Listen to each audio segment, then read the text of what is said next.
Bwana, Bwana asonge mbele zako Bwana, tukiabudu.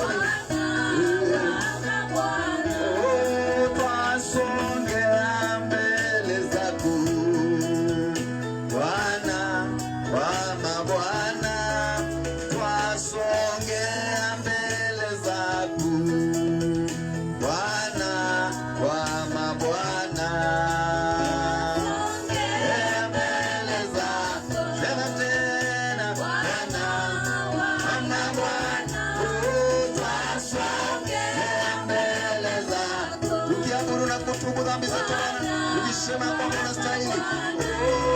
Twasongea mbele zako Baba, Bwana wa mabwana, twasongea mbele zako. Tunahitaji msaada kutoka kwako Bwana. Baba shikili bara. Twasongea mbele zako Baba, Bwana wa mabwana, umeinuliwa sana Bwana, umetukuka Bwana wa Mungu, hakuna mwingine kama wewe. Baba shikili bara.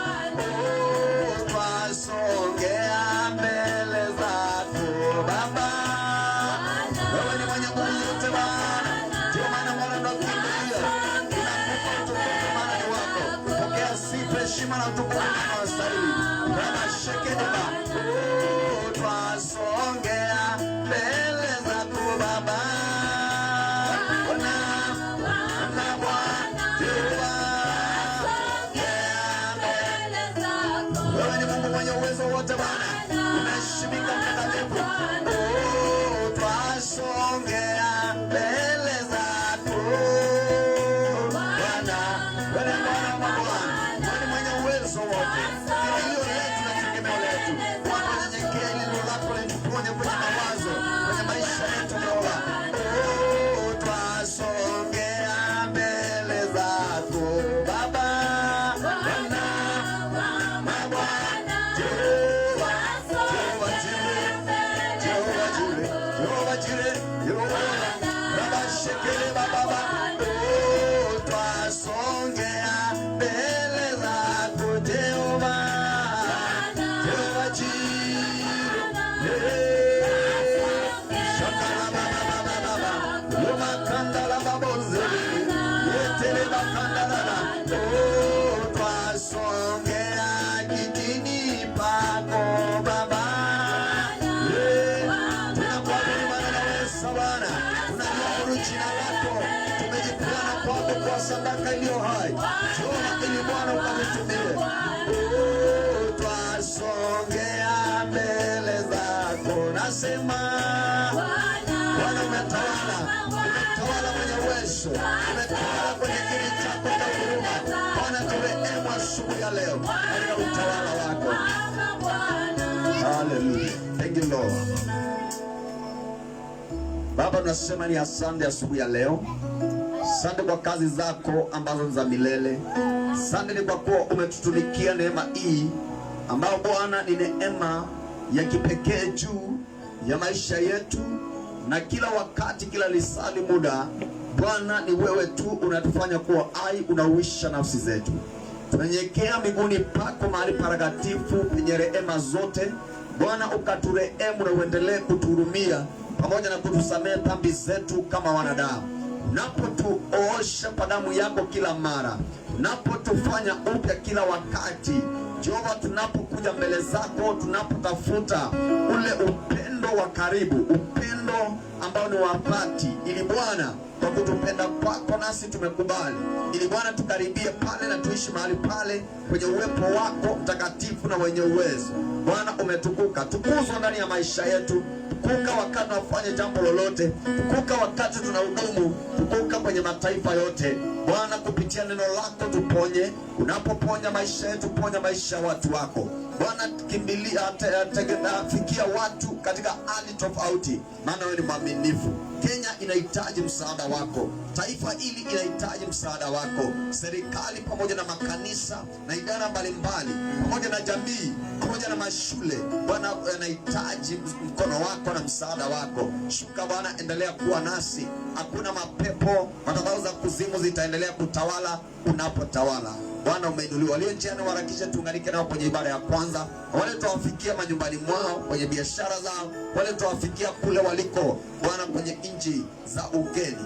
Bwana, enda ukawabariki. Ni kwa jina la Yesu naomba na kuamini. Mtasema amen. Pigia Yesu makofi. Haleluya. Naweza ukaketi. Amen. Tumebarikiwa sana kuwa na mvua, maana ni kitu ambacho tulisubiri sana. Ni kitu ambacho watu walilia, nasema tunahitaji kuwa na mvua, maana bila mvua unapata kiangazi. Kuna kiangazi, na ile kiangazi huwa inatishia maisha ya watu. Na unapata ya kwamba wakati mnalisha watu pamoja na mifugo inakuwa ni kazi ngumu sana. Lakini punde tu unapata ya kwamba mifugo wana chakula, pia Mungu anatupatia uwezo wa kuendelea. Lakini ukipata unafanya zote mbili, unapata pia mambo ni magumu, lakini Bwana anatuwezesha. So tunasema ya kwamba Bwana aendelee kutunyeshea mvua, na kama tulipanda na wale walipanda kule manyumbani kwenye mashamba zao, tunaamini ya kwamba Bwana anajua kila jambo. Wewe fanya kazi yako, kazi ya Jehova mwachie. Popote ulipo, unaongea na mtume Daktari Kaloe wa kanisa hii ya JRI Ministries International, ambao tuko hapa mjini Nairobi, Kenya. Hapa ndio tuko. Basi nakuja kwako kama ilivyo desturi na kawaida, ambao wanakuja kwako kwa njia ya mitandao, kuja kwako live ili niweze nikafikia maisha yako, na ili nikaweze pia kukupa kile Bwana anahitaji nikupatie. Unapobarikiwa nami nabarikiwa pia kuwa nawe, nikisema ni heshima kubwa kwako wewe kuchukua muda wako na pia kunifuata katika mitandao hii. Injili hii ni injili ambayo tulipewa bure, tunaipeana bure. Yesu aligharamika na wengine wakagharamika waliotutangulia, na basi wakatufikia, ndio maana tukawa vile tulivyo. Nasi kupitia mali zetu pamoja na nguvu, mawazo, tunaendelea kugharamika ili tukufikie. Kwa hivyo usifanye moyo wako kuwa mgumu ukisikia sauti ya Bwana inakwambia badilika, mpatie maisha yako yatawale. Ukisikia tu jambo lolote ambao imekuwa mzigo kwenye moyo wako, tua mizigo yote kwa Yesu Kristo. Peke yake ndio ako na uwezo wa kukuwezesha katika maisha yako. Iwe ni masomo, iwe ni biashara, iwe ni ndoa, chochote kile ambacho unaona ni kizito, hata magonjwa ambayo hayana tiba yaliyotabiriwa yakaja na ikawa mzigo katika maisha yako, basi kama mtume wa Bwana aliye na neema, nasema ya kwamba tua yote kwa Bwana. Mwambie Bwana hoja zako, wacha hoja zako zijulikane na Jehova, na yeye ndio akona uwezo wa kuzitimisha na hata kuzifikia. Kwa hiyo Bwana akubariki ninapoendelea. Nakumbuka ya kwamba Jumapili iliyopita kwenye ibada ya kwanza nilikuwa nahubiri freedom from addiction, kwenye utata wa maisha, ya kwamba tunahitaji kufunguliwa kwenye utata wa maisha.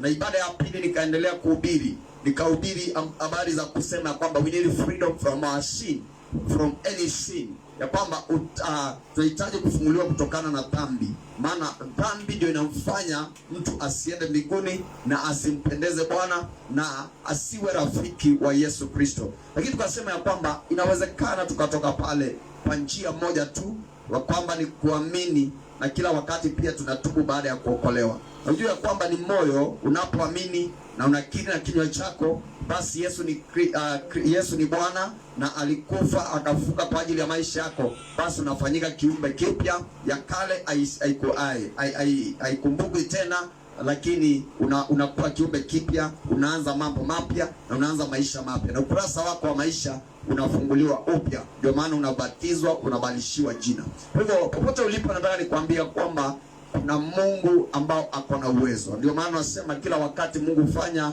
miujiza. Kila wakati Bwana hutenda maajabu, na yeye ako katika ushukani. Na sisi ni baadhi ya ni baadhi ya shuhuda, ama sisi ni baadhi ya wale ambao wanaweza wakashuhudia, na we are living testimony. Kwa hivyo ubarikiwe sana. Ningependa kuchukua fursa hii pia ni heshimu all JRI members. May God bless you for your support in tithing, in giving. Also pako kuja in person, may God bless you. And also the prayers that you always made. Na kama uko kwenye mitandao ungependa kubariki huduma hii, ungependa kutupatia shamba, pengine tuweze kupanuka, tupe shamba. Tunaweza tukakubariki pia. Tunaweza tukakuombea pia. Pengine uko pale ungependa kutubariki pia kwa njia ya pengine sadaka ama support ya wewe yote, unatuambia hapa, mimi maana unatuguza ama hii kanisa inatuguza, niko na uwezo wa kusimama nanyi kiasi hii, ili tuendelee kufikia mataifa pamoja na watu ambao waliopotea. Kwa hivyo kama uko na uwezo fulani, unaona ya kwamba mimi naweza nikasimama na hii, ama utupe gari ya kuhubiri habari njema kule nje, kama roli ambayo iko na mizigo, iko na zile vyombo, chochote kile ambacho unaweza ukatupatia ama unaweza ukasupport, you are free to do it. So just do it. This is my number 0724 772682. Ukiwa pale basi Bwana akubariki. Kama kuna kikombe cha maji, Bwana atakubariki pia. Lakini kama una basi muamini Bwana naye atakupatia. Leo ningependa niseme ya kwamba addiction can be broken. Addiction can be broken through the power of Jesus. Addiction can be broken through the power of Jesus. Utata wa maisha yako, utata ni wakati unapata ya kwamba kuna mambo yamekulemea, ama ni utata ni mambo yale ambayo yamekulemea katika maisha, ama vifungo fulani ambazo unaamini ama umejaribu sana kama kwa nguvu zako uondokee, uweze ukajitoa, ukajifunguanisha nazo, lakini unajipata bado you are addicted to that.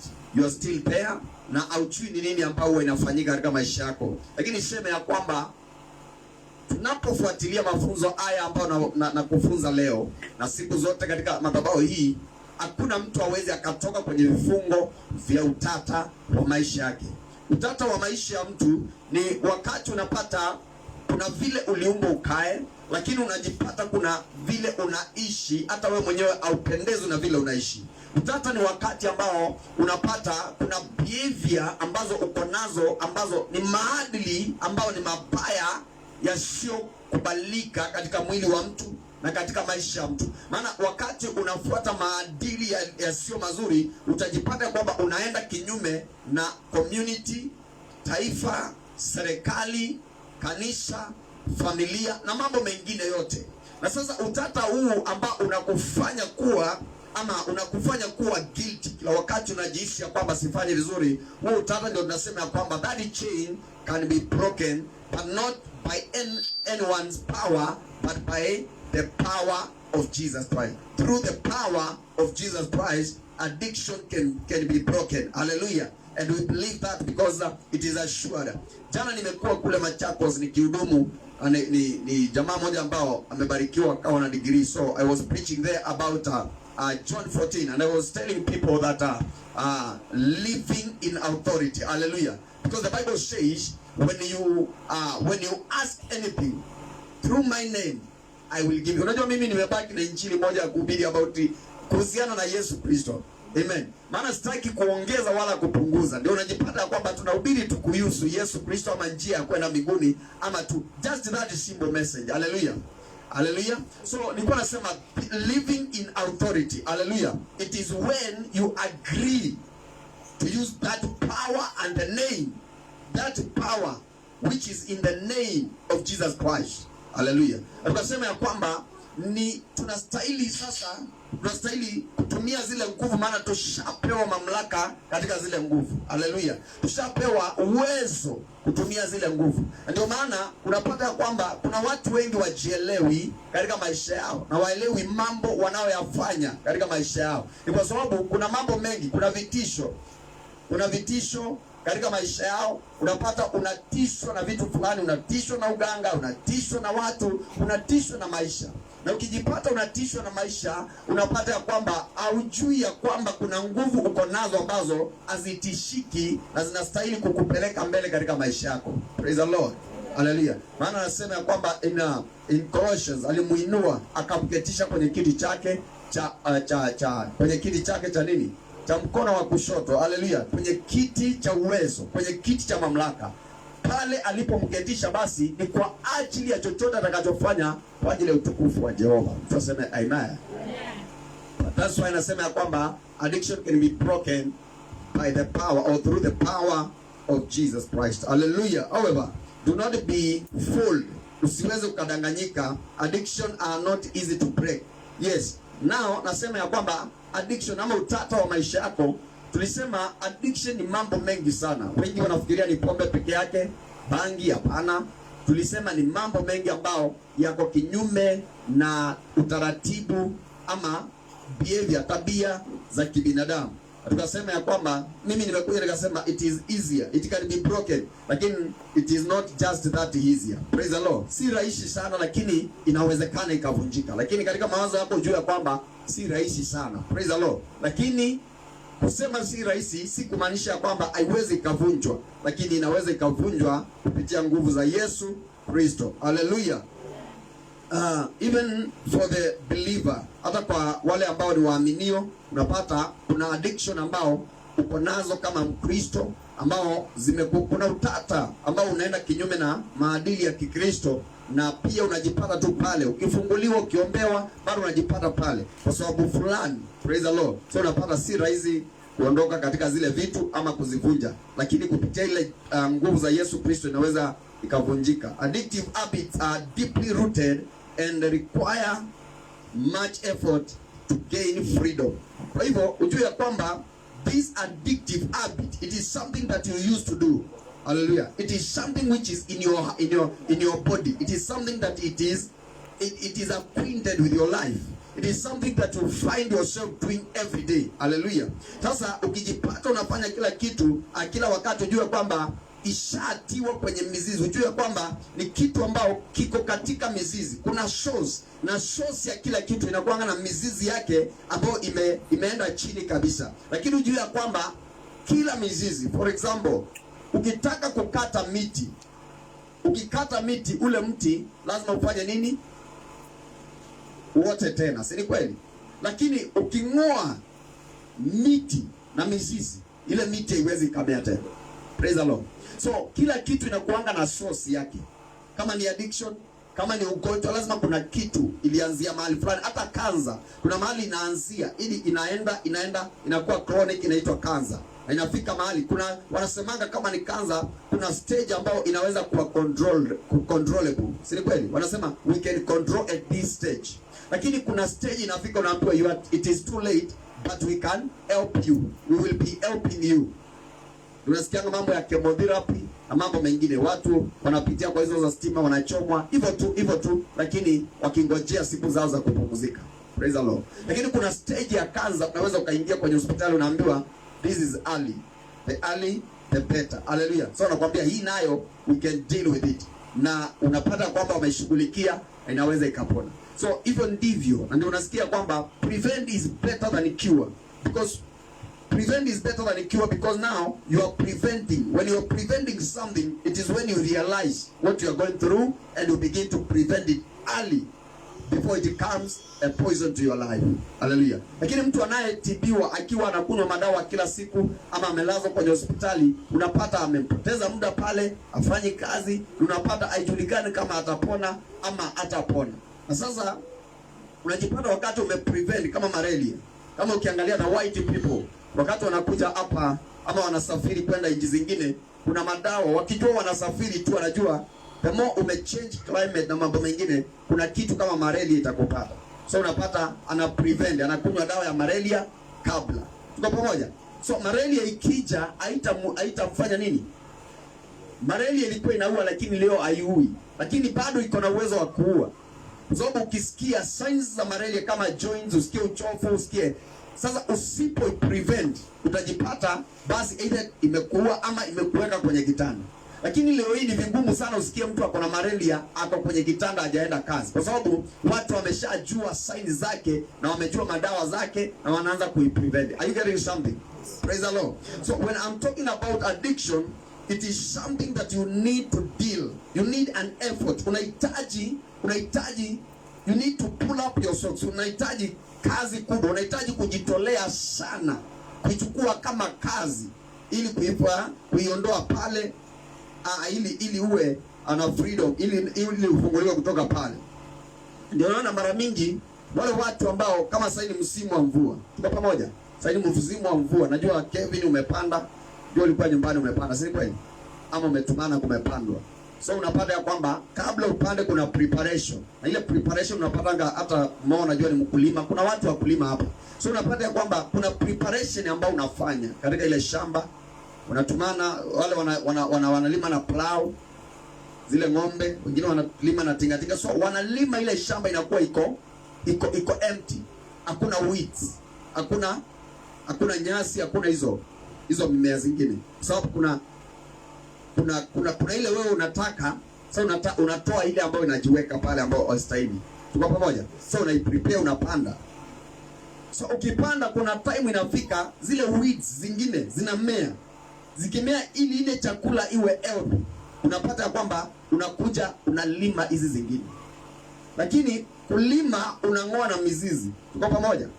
Kulima unafanya nini? Unang'oa na mizizi. Lakini usipong'oa na mizizi utoe matawi, unapata bado ile weed iko pale. Na ile chakula haina afya. Tuko pamoja?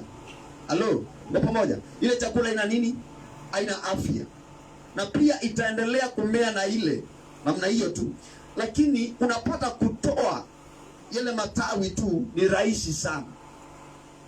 Lakini ukisema ni kulima unang'oa na mizizi ni kazi ngumu sana. Praise the Lord. Ni gani easier? Ile ya kung'oa na mizizi ama ile ya kutoa matawi? Halo, ni gani ile easier? Kung'oa na mizizi. Ile rahisi. Kazi ile rahisi ni gani? Kutoa matawi tu ukipita ukitoa, ama ni ile unang'oa na mizizi? Ng'oa yote. Ng'oa yote na wewe? Matawi na wewe? Ng'oa yote na wewe?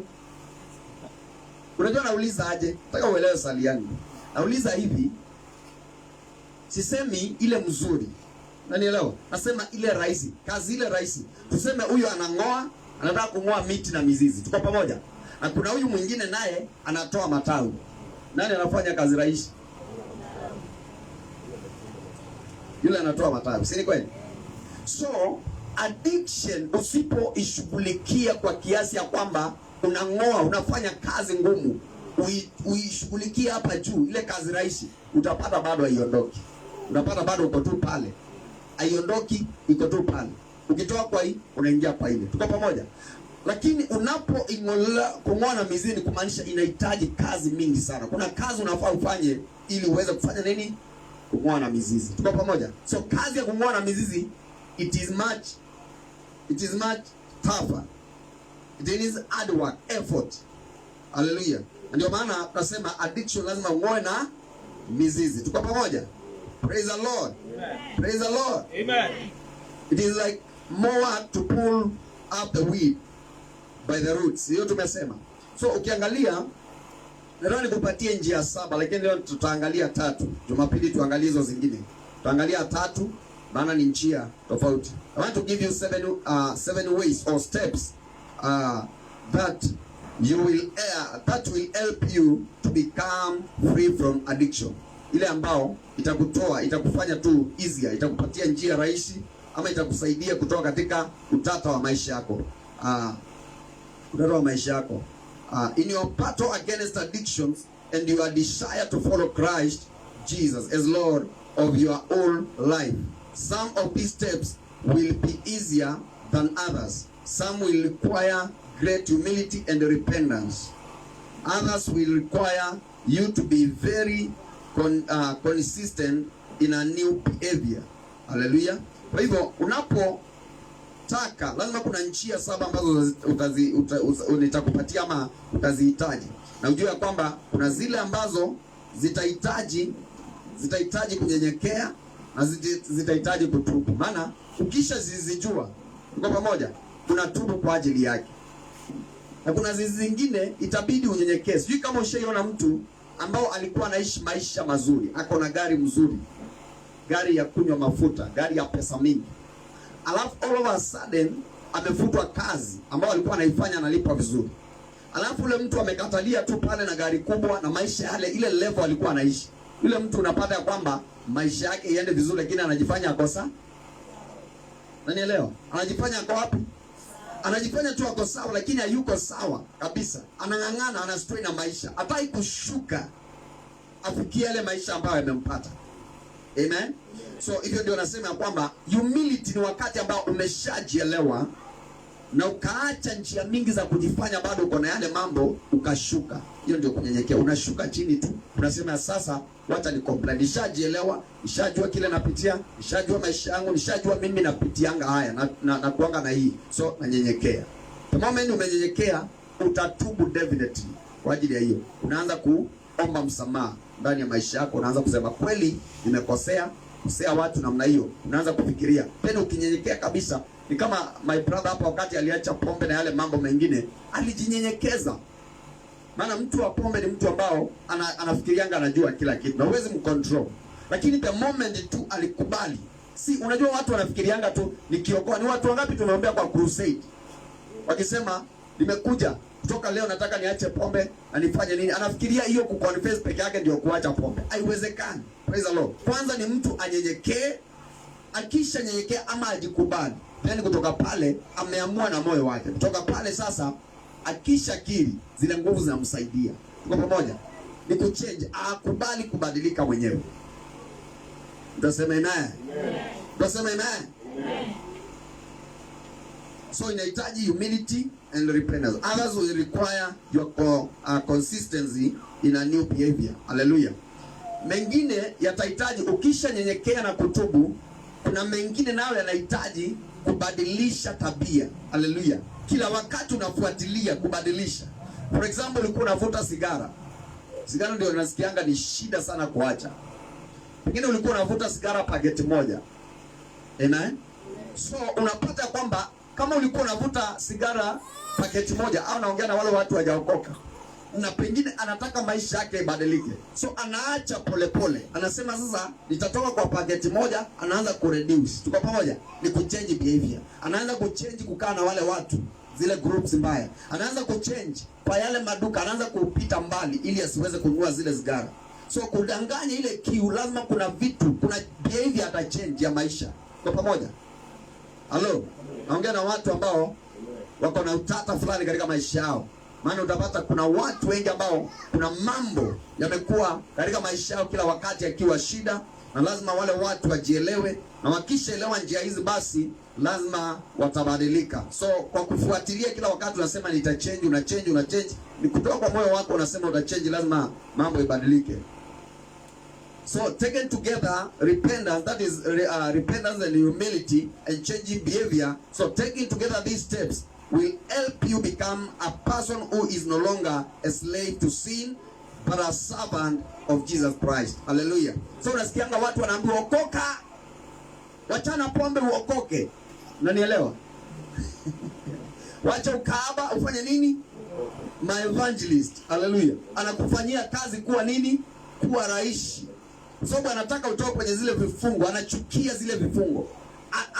Anajua kwamba umefungwa kiasi ya kwamba haujielewi kule uliko. Ukishajielewa kule uliko unaweza ukatoka na ukawa kama yeye. Hiyo ndio moyo wako naye. Ndio maana ya kwamba ukishafuata hizi kunyenyekea, kutubu pamoja na kubadilisha maisha, ujue ya kwamba utakuwa mfungwa wa Yesu Kristo, bali utakuwa mtumwa wa Yesu Kristo, au utakuwa mfungwa wa dhambi. Ndio unapata ya kwamba mara mingi unapata mtu anasema nimekuja kwa Yesu niokoke. So akiokoka ashaakiri, ashaamini, si kweli? Lakini behavior zake hazijachange. Hao watu wawili tofauti. Kuna mtu amekubali kuokoka, ameamini, amekiri na amechange behavior. That's why unaambiwa you become a new creation. Tuko pamoja? Ndio hauzaliwi tena kama mtoto mdogo ufanyike kiumbe kipya. Hapana. Wewe ukiwa na utu wako mzima unafanyika kiumbe kipya. Kiumbe kipya ni kwamba ya kale yote umeacha, umevua mavazi ya zamani. Tuko pamoja?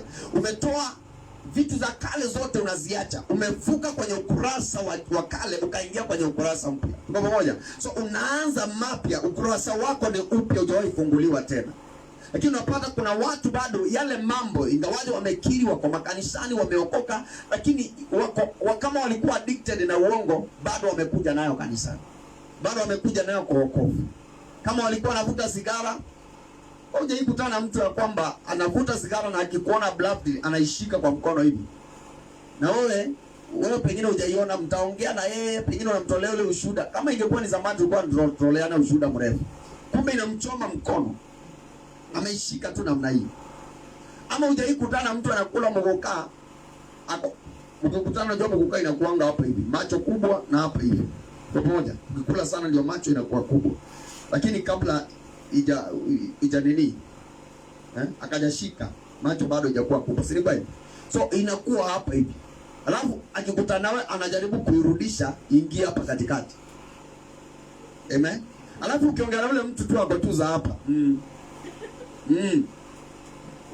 yeye achangi. Tuko pamoja? Hakuna saa atachangia, maana ataki ujue nini. Saa shida ni mkae pale masaa mingi. So kukutana na watu kama hao usiwatese. Kama ameficha tu sigara usitese. Wewe leo hata usimuulize. Achana na yeye. Achana na yeye, lakini baadaye unaweza mfuatilia polepole kwa upendo, ujue vile ambavyo unaweza ukamkomboa. Si kweli? Ukiona ana strain kuficha hiyo moka, achana na yeye. Amen. Haleluya. Amen. Kuna mtu ambao aliokoka, lakini kuna mahali utampata ndio afanyi, pengine anafanya ako pale na anafanya kitu kibaya, lakini anajifanya hata akuone. Sio wewe, sio yeye tena. Ni mtu mnashinda na yeye. Anajifanya kabisa akuoni na akujui. So mara mingi ukipata mtu kama huyo hapo, wachana tu naye kulingana na mimi. Achana tu naye. Then unaweza mfuatilia pole na ili umwambie nilikupata mahali fulani, kwani ulikuwa unafanya kwa upendo. Kwa pamoja. Lakini sasa Wakristo wale wanataka kuambia, "Hey Paul, unafanya nini hapo?" Anaangalia ile ubaya unafanya pale. Hello. Praise the Lord. So addiction si kitu rahisi kutoka kwayo, lakini inaweza ikavunjwa kupitia nguvu za Yesu Kristo. Amen. Hallelujah. Amen. Praise the Lord. So ukisha jipata umefunguliwa, unakuanga mtumwa wa nani? Wa Yesu Kristo. Na ndio maana tuko hapa, si wote ni mabibi harusi wa Yesu Kristo. Ndio maana tushakubali kuwa mtumwa. Mtumwa ni mtu ananga shughuli na maisha yake. Shughuli namna gani? Yaani ana mamlaka na maisha yake, si kuwa na shughuli. Ni mtu ambao hawezi akakontrol maisha yake. Ni mtumwa ambao ashakubali kukontroliwa na yule master. Kama ni dhambi, huyo ndio master wako. Kama ni Yesu, huyo ndio master wako. Kama ni vitu hizo addiction, hizo ndio master wako. Kama ni pesa, kupenda pesa, hiyo ndio master wako. So unakuwa controlled by money instead of you controlling what? Money. Praise the Lord. So huyo ndio mtumwa. Kwa hiyo ukikubali kuwa mtumwa wa Yesu, sasa maisha si yako tena. Umemwambia, I surrender to you Jesus. Now you are my savior. Praise the Lord. Nimekubali kunyenyekea kwako. Nimekupa maisha yangu yote uyatawale. Kwa hivyo sasa ni kumaanisha umesha sign agreement. Umeingia kwenye covenant ya kwamba chochote neno linasema, chochote Yesu anataka tufanye, chochote Mungu kupitia mwanae anataka tufanye, ndicho sasa nimekubali kufanya. Na ndio maana kwa sababu ya msalaba kuna biashara hautafanya. Kwa sababu ya kubeba msalaba na kuwa mtumwa wa Yesu Kristo, utakubaliana na mapenzi ya Yesu Kristo. Kuna vitu zingine ambazo zitaonekana nzuri machoni pako, kuna vitu zingine zitaonekana za kukupeleka haraka kwenye utajiri, kuna vitu zingine zitaonekana kuwa rembo kimaisha na kimavazi, kuna vitu zingine zitaonekana za kufikia mahitaji ya kimwili, lakini utazikataa kwa ajili ya mwili wa Yesu Kristo. Kwa sababu kunaye yule ambaye maandiko inasema nyungu haina mamlaka juu yake, lakini iko yule ako na mamlaka juu ya nyungu ni mfinyanzi. Praise the Lord. Hallelujah. Maana yeye ndio anaitengeneza vile anataka na kwa the purpose ambayo anataka ifanye. Tunasema amen. Hallelujah. Ambapo kwa pamoja nipungie mkono namna hii. Hallelujah. Ambia mtu wewe ni mtumwa wa Kristo. Kama ameokoka, kama hajaokoka bado si mtumwa wa Yesu Kristo. Lakini unapata sisi ni watumwa wa Yesu Kristo 50-50. Maana tunakubali atutawale, lakini kuna vitu hatujakubali kuacha. Ndio nilimsamehe lakini sijamtoa kwenye moyo wangu. Hiyo ni mbaya sana. Amen. Siwezi nikasahau kila alinitendea. Lakini nataka niseme ya kwamba kusamehe ni tofauti. Lakini unaweza kosa kusahau. Amen. Lakini unaweza ukaachilia. Amen. Maana ukisahau utajipata tena umeteseka tena. Amen. Kwa hivyo unaweza ukakosa kusahau, lakini ukafanya nini? Ukamwachilia kwenye moyo wako. Amen. Hallelujah. So number one, what you need to do is to identify your sin problem. Hallelujah. Because addiction, any addiction that you have, too much of everything is poison. Wakati unajipata kwamba uko addicted by something, kuna habit fulani ya behavior ambao haikubaliani, kuna utata katika maisha yako ambao kubaliani na maadili ya Kikristo, maadili ya kicommunity, mambo mengi pale, utajipata kwamba lazima kwanza mwenyewe ujiite kama mkutano. Ambia mtu kila wakati jiitae kama mkutano. Ongea na mtu mwambie jiitae, jifunze kujiita mkutano. Unajua uzuri wa kujiita mkutano, mara mingi utaketi ujiulize, am I right in whatever I'm doing? Je, maisha yangu vile inaenda iko sawa?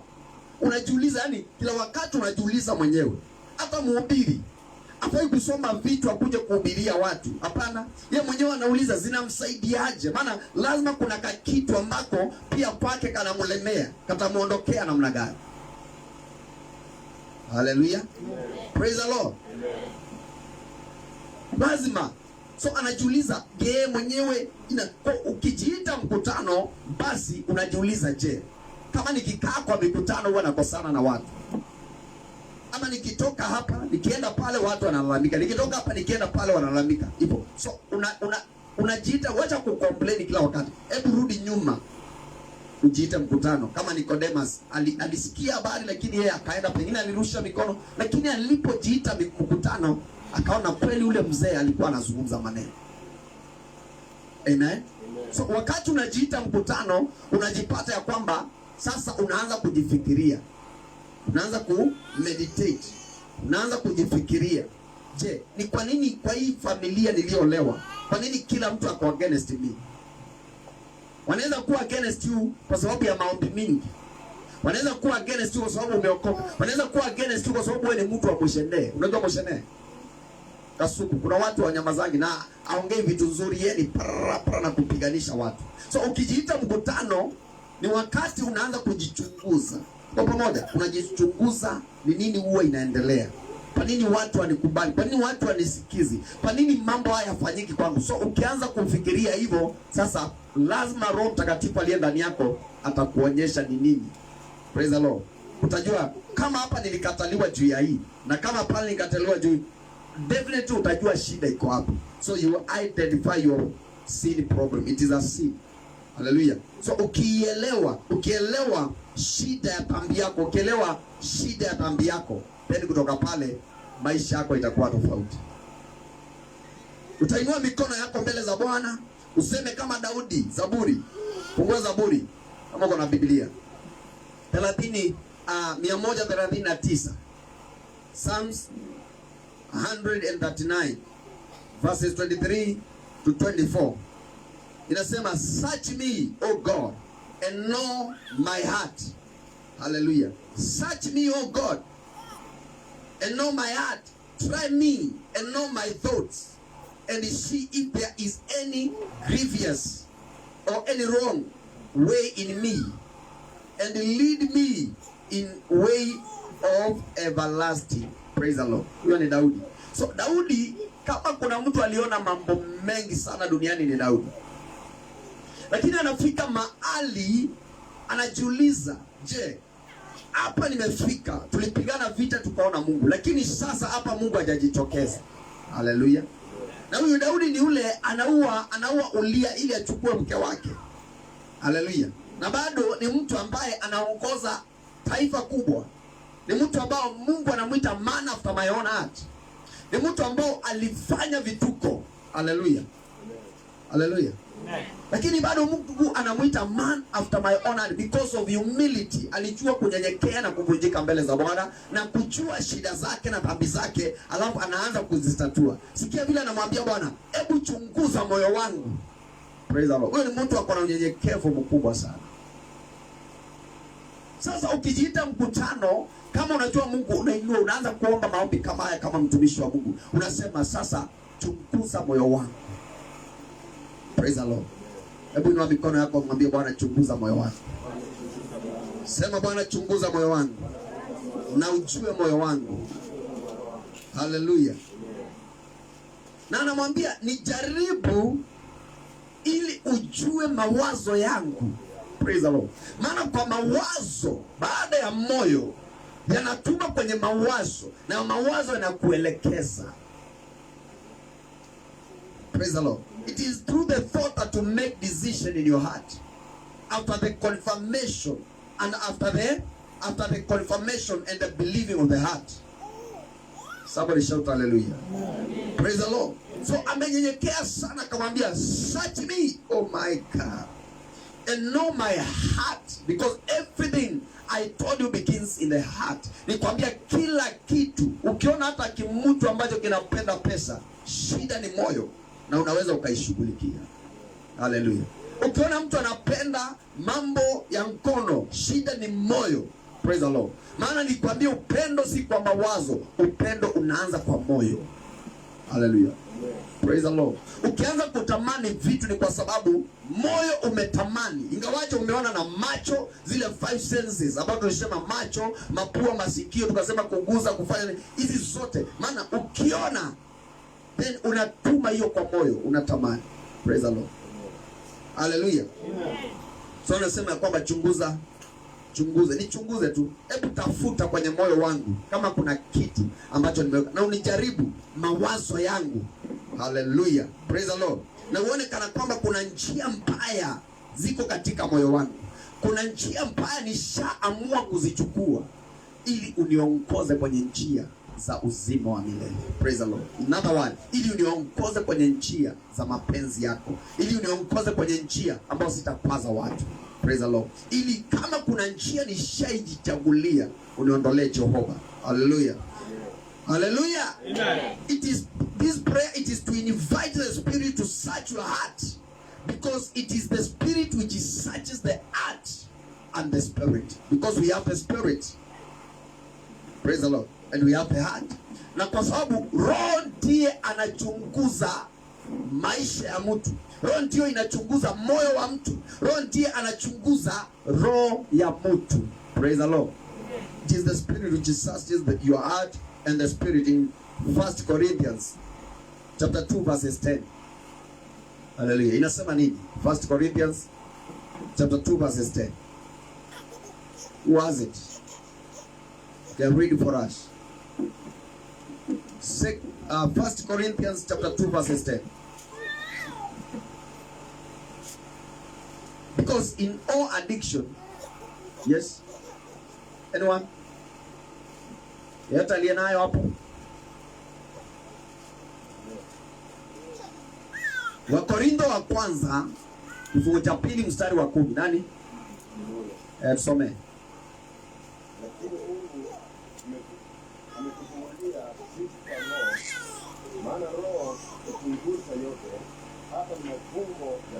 Maana Mungu ndiye ametufunulia sisi kwa roho.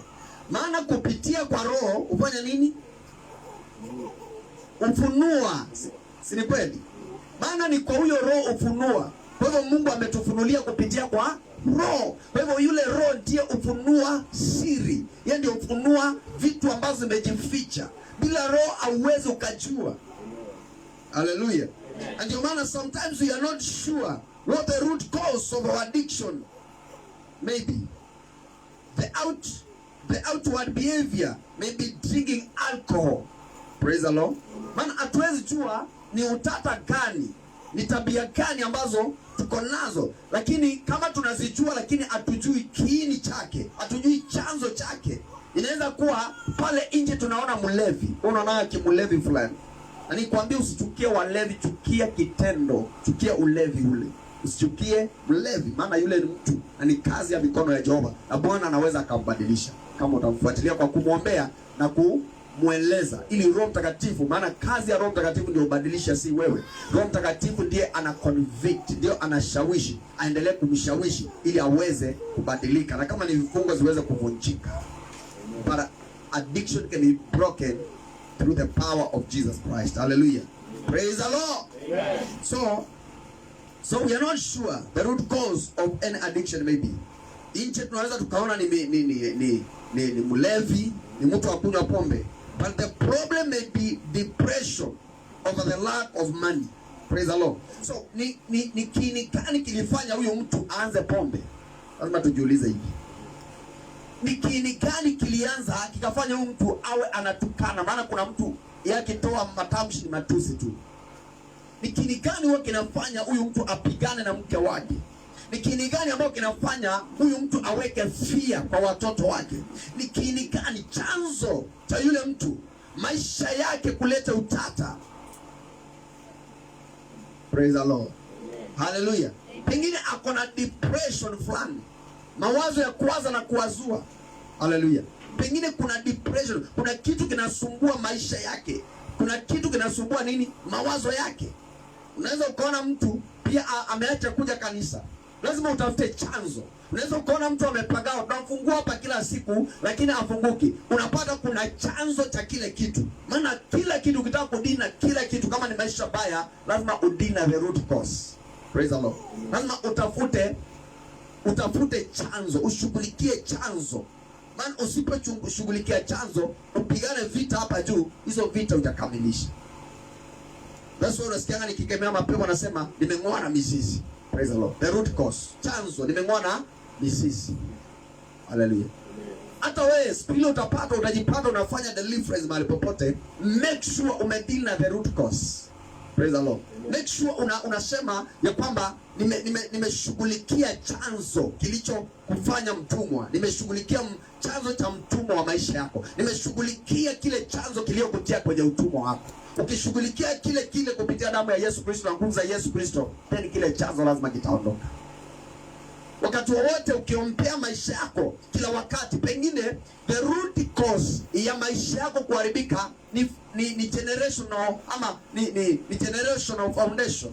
Unapata kwamba kuna maroho, kuna maankano iliwekwa na mababu kule nyuma na leo yanakuandama. Ndio unaona ukiolewa familia hii unaama, unaolewa kule, dakika ya mwisho unaanza kazi ya koinani. Praise the Lord. Amen. Hallelujah. So kila mara unachukua viboko unapiga mtoto. Kiboko ndio ni cha mtoto mkumbavu. Lakini pia si kila mara, kuna njia mingi za kurekebisha mtoto. Maana utapiga mtoto lakini asikii. Lazima utafute chanzo ni gani. Pengine kuna mtu alimtumia mapepo ya kutosikia. Hallelujah. Pengine kuna mtu alichukua vitabu vyake na kalamu akazishughulikia. Na wewe bado unaonanga ni mtoto hawezi akaperform kwenye shule. So kila wakati ni kupigana na yeye, kila wakati unachukua au walimu unasomesha, yani mambo kila wakati ni ya kustrain. Kwa sababu analenga yule mtoto asifaulu na pia analenga maisha ya pesa zako ambazo unazipata. Praise the Lord. Lazima ushughulikie kama ni maisha ya magonjwa ya maisha yako. Pengine uko na magonjwa, umeenda hospitali hii, umepimwa kule, umeshughulika kule, unapata kwamba siku moja kuna mtoto aliletwa hapa kutoka kule maeneo yanaitwa Isiolo, aletwa hapa. Hiyo ofisi nilikuwa nafanya kazi mingi sana. Waliponipigia wakaniambia wamepiga picha kila mahali inaonyeshana ya kwamba ako na shida ya moyo. Amen. Ako na shida ya moyo. So nikamwambia haina shida, lakini waacha tuombe, then go for a test again. Wakasema wanakuja Nairobi waende Mata. So we prayed. Wakaenda Mata, haikuonekana. Kaenda mahali pengine, haikuonekana. Nikamwambia kuja kwa ofisi. So tulipoomba, kumbe wale watoto kwenye ploto walikuwa wanakaa, mwenyewe ako na madhabahu fulani. So wale watoto walienda wakaanza kucheza na zile madhabahu kwa kutojua. So ikawa the root cause ya kuwa shida katika maisha ya yule mtoto. Praise the Lord. Hallelujah. So tulipoomba tuka break that and we uprooted that, the girl was healed. Hallelujah. Tukashughulikia. Lakini walikuwa wameanza harambee kwenda wapi? India. Lakini hawakufanya harambee wanipatie shukrani. Waniambie kwa ajili ya Mungu amekutumia. Amen. Si watumishi tunaonanga mambo ngumu sana. Sisi ambao tuitishangi tuna kazi mingi sana. Praise the Lord. Tunaambia Mungu akubariki. Mungu atakutumia kulibariki. Ambia mtu Mungu utumia sisi kubariki mtumishi. Praise the Lord. Pana leta dedication hapa, tunaomba tunamwaga jasho na hakuna kitu umekuja naye. Ndio tulipewa bure, tupeane bure, lakini kuna maadili. Praise the Lord. Kuna masaa ingine unaamuka hivi ukitaka kufanya kitu na unabeba thanksgiving. Unakuja kushukuru kwa sababu umetutumikia vizuri. Ama nimemuona Mungu katika maisha yangu tangu niingie kwenye kanisa hili. Ama wiki hii nimekutana na baraka ambazo, ama unatoa dhabihu, unasema hii dhabihu ninamwamini Mungu nikajenga nyumba yangu. Namwamini Mungu kesi iliyo nyumbani ishi. Unataka tu maombi kila wakati, kazi yangu ni kunipigia nikukuombeanga. Praise the Lord. Vitu zingine hazihitaji maombi, zinahitaji uamue kufanya kitu. Kama mwingine nakumbuka nileteanga viatu na socks. Si amefanya kazi. Praise the Lord. Na nikawa niko fit. Mazee nikizidunga hivi nasikianga niko sawa. Naona hii kazi kumbe sio bure. Amen. Ambia mtu acha kujipenda bwana. Yaani ulikuwa una kitambi, umemeza kitambi. Manguo yale ulikuwa unavaa uliacha na bado unaweka kwa sanduku. Unangoja ikupeleke wapi? Na kuna mwingine unajua mko size moja, uweze mpatie zile nguo. Hadi bado unafikiri unasemanga ni mpya. Kwa hivyo imani yako ni kwamba kuna siku utakonda. Ama mnajua hii kanisa ni ya fasting, mnangoja fasting ikianza unavaa hizo. Amen. So kila kitu lazima ushughulikie the root cause. Ambia mtu the root cause. Chanzo na kiini cha yale mambo. Kwa hivyo utatibiwa. Kuna watu wengi hapa, kuna mwingine niliombea hapa watu kama kadhaa. Ni kwamba amefanywa operation kama kadhaa. Na unapata ya kwamba yeye ajue anapigana vita za kiroho. So amechinjwa mwili bure. Amen. So ajui mpaka sasa amefika mahali ile last option inakuwa ni kanisa. So anakuja anambia mtumishi, nimeenda hospitali zote, sasa kimeumana. So ninaomba tuulize Mungu kama anaweza akaniponya. Baada ya kushughulika na pesa zako zimeisha kule, baada ya kufanya, ni kama yule mwanamke alitumia mali yake yote ikaisha. Ndio akaona Yesu kumbe anaweza akaponya. Na mimi nasema instantly damu ikaacha kuvuja. Praise the Lord. Hallelujah. Are we reading something now? Hallelujah. Kila kitu lazima ushughulikie kiini. Kwenye kukiwa na shida, tafuta kiini, wacha kukimbilia vitu. Anza utafute kiini. Hata wakati kanisa ilikuwa na mambo ilikuwa, unajua uzuri wa hapa atuongeaje mambo mengi. So watu wakati waliona hivi walikuwa wanapigana huko chini. So wakati unaona na nyamaza, natafuta the root cause. Praise the Lord. The root cause, ili niweze kuigonga hapo ndipo. Nikigonga kimaombi, nikiitaja vizuri, ndio unaona kumetulia. Amen. Ukishughulikia the root cause, hata kale kama mtu anasumbua, unaona uko kwenye kama kubadilisha mipaka. Shughulikia ujue kwa nini anabadilisha mipaka. Pengine amejaribu kuaroga mkupe, ameshindwa. So ushughulikia utafute ni nini. Utaonanga mtu ameingiza mikono mifuko, hata akumbuke alikuwa na watu wanapanga naye, anaenda kivyake. Praise the Lord. Hallelujah. Amen. Anasema hata nimeacha makanisa. Mwingine ndio huyo unapata ni assistant pastor mahali. Praise the Lord. Mwingine ndio huyo unasikia ameanza kioski yake. Praise the Lord. Amen. Hallelujah. Mwingine ni huyo ajui ni kama yuko hapa na ni kama yuko nje. Ushaiona hivyo? Yuko na ni kama hayuko.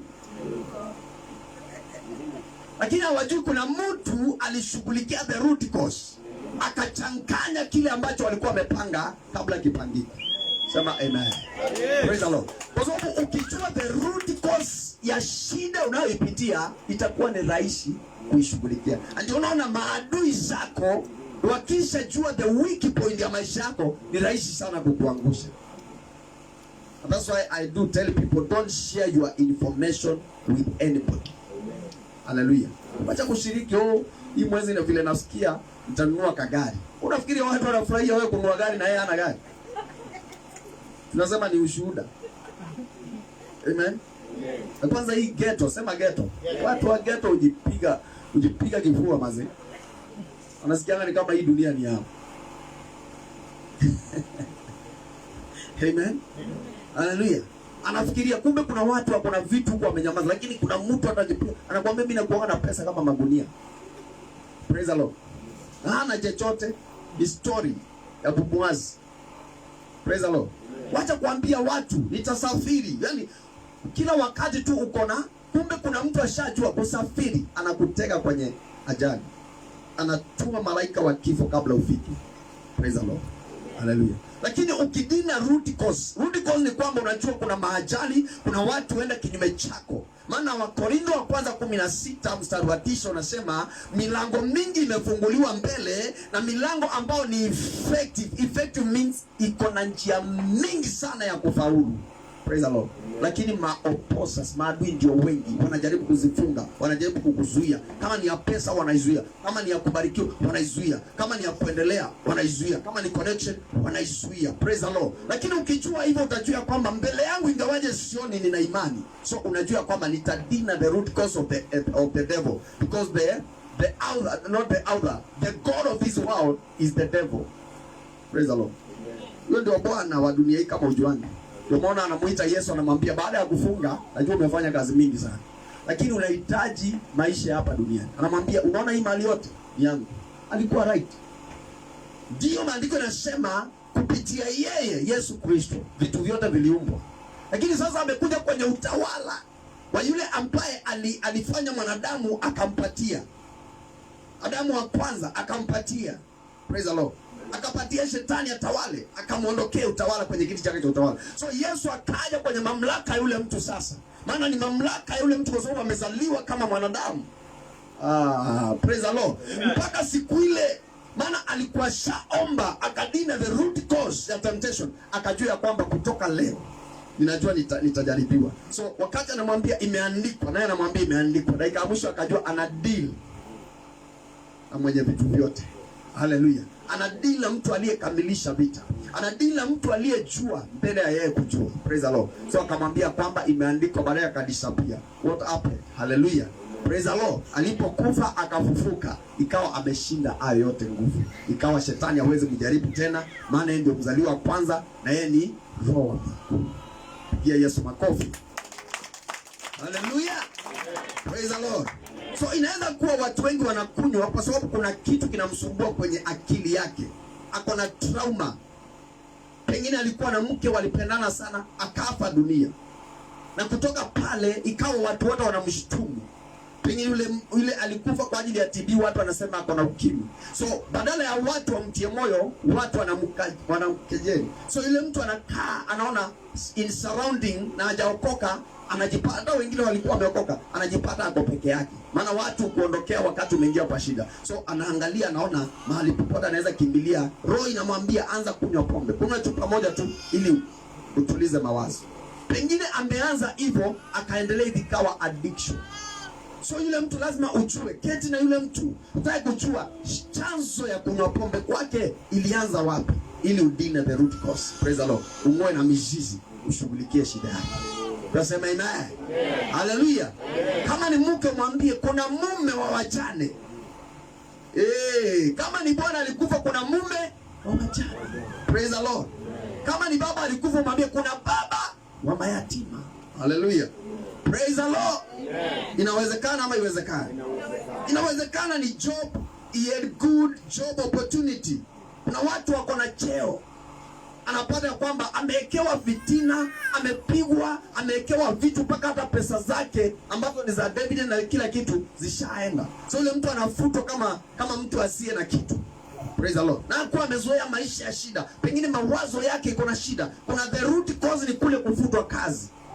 Juzi nikaongea na dada mwingine akaniambia tumepoteza watu wawili. Mtoto wangu alipotea. Ni kama kuna mtoto mwingine alipotea. Nikamuuliza watano huyo mwingine wewe, huyu wako alipotea kwa namna gani? Anasema alipotea ametafuta mochari wapi kila mahali. Nikamuuliza ushaijua chanzo chake cha kupotea? Amen. Nikamuuliza pengine mlikosea yeye. Ananiambia hakuna mtu alimkosea, lakini alikuwa na simu kama 3. Wale walikuwa na yeye walipozichukua ndio akajua ataulizwa alitoa wapi. Alikimbia kiendanga. That was the root cause yake kupotea. Amejificha tu maeneo fulani. Pengine ameajiliwa shamba boy mahali fulani. Kwa hivyo hiyo ndio root cause. Kuna watu wajuangi kutatua shida za watu. So kuna vile utaingia utatue shida, uanze problem ambayo huwezi maliza maishani mwako. I'm talking about addiction. Amen. But it can be broken through the power of Jesus Christ. Praise the Lord. So number 1 we have said, we identify that sin problem. Jiite mkutano ielewe. Hallelujah. Hallelujah. instead of just trying to fix the problem of drinking, the root cause of depression must be also addressed, or you will simply trade one addiction for another. That is, find something else to help you cope with your depression. Hallelujah. Sababu huyu mtu utamtoa kwa pombe ukidhani ni pombe tu, mngangane ishe, lakini umpate kwa addiction nyingine. Kwa sababu bado ile shida ndio inamtumia link ya kutafuta solution ya maisha yake. Unanielewa? Watu wote wengi huingia kwa addiction wanatafutanga solution ya kusatisfy the need. Ngapi wanaelewa? Amen. You will need to know not only the outward addictive behavior such as drinking and gambling, but also the root cause such as depression and greedy. Hallelujah. Kwa nini watu unapea mtoto akanunue sukari anapitia kwa gambling? Unajua nilisema gambling, kama unaekelea jackpot kuanzia leo, kama umeokoka wachana na hauwezi tajirika juu ya jackpot. Aya, mnaniangaliaje? Hizo vitu mtoe kwa siku zenu. It is a sin. Ama gambling ni nini? Ati leo nimewekelea, unapata kwa na usingizi, unasema siwezi lala. Kama unauliza mpaka unatumia credit yako, unauliza mtu ati leo ni Chelsea na nini na ni gani unaona inaweza win. Unaona, imefanya watu wa addicted kwa sababu wanajua wanaweza bet wapate. So unapata mtu anaweza toka hapa aende mbali kwa watch ball, haizi kaa na watoto kwa nyumba. Football imekuwa addicted to many people. Ni wangapi umesikia wamejijonga juu timu yao imeshindwa? Ati tumeshindwa, na anasema tumeshindwa na yeye ako Kenya na iko England. Ati leo mtatuona, kwa sababu ishaingia ndani yake, si ni kweli? Praise the Lord. Amen. Hallelujah. Amen. Amen.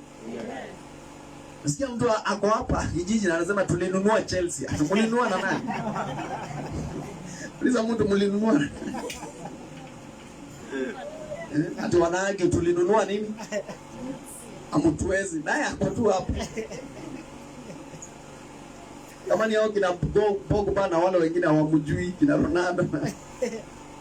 Ule mtu ana earn billions ya pesa in a week. Na uko hapa hata shilingi 10 unasema tulinunua Chelsea. Na mkiendelea mnapigana. Mkiendelea ama mtu ati amenunua na timu nyingine unajiua hata hakujui. Hiyo ni addiction mbaya sana. Amen. Hallelujah. Pigia Yesu makofi. So unapata kwamba mtoto ametumwa sukari anapitia kugambo. Mtoto anatoka shule anapitia kugambo. Anatoka shule jioni anapitia. Mtu mzima the same akichukua nafasi ya kwenda lunch time anaingia kugambo. Credit akitafuta bundles, yani lazima akope. Mpaka unaanza kukopa ili uweze kuwekelea.